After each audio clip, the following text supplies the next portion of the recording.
የአሜባ በሽታ ያው እንደሚታወቀው አሁንም ወደ መጸዳጃ ቤት ያስኬዳልና አንዳንዴ ቆሜ በማገልገል ላይም ሳለው ካጣደፈኝ አቋርጬ ወደ መጸዳጃ ቤት ለመሄድ ይገደድ ነበር። ደግሞ መጸዳጃ ቤቱ ያው የገጠር አይነት ከመሆኑም በላይ የመግቢያ በሩና ዙሪያው በኮንፈረንሱ በሚካፈሉ ምዕመናን ተከቧል። እነኚህን ምዕመናን አልፎ መጸዳጃ ቤት መግባት ራሱን የቻለ ጊዜና ትግል ይጠይቃል።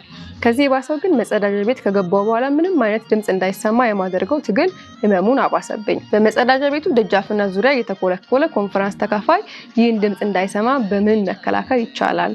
ስለሆነም ወደ መጸዳጃ ቤት ስገባም እያፈርኩ ስወጣም እያፈርኩ እንዴት ልዝለቀው? ደግሞ ወጥቼ ፑልፒት ላይ ቆማለሁ። ከቆምኩበት ነጥብ ተነስቼ ጥቂት እንደተናገርኩ አሁንም ከአቅሜ በላይ ሲሆን አቋርጬ ወደ መጸዳጃ ቤት እሄዳለሁ። አንዱን ክፍለ ጊዜ በጭንቅ እንደጨረስኩ ደግሞ ወደ መኝታ ቤት ገብቼ እንጋለላለሁ። ወዲያው የሚቀጥለው ክፍለ ጊዜ ደርስና ደግሞ ወንድም ታምራት እንደምንም በርትተህ ተነስ እባልና ደግሞ ወጥቼ እቀጥላለሁ። እያገለገሉ መሞት፣ እየሞቱ ማገልገል።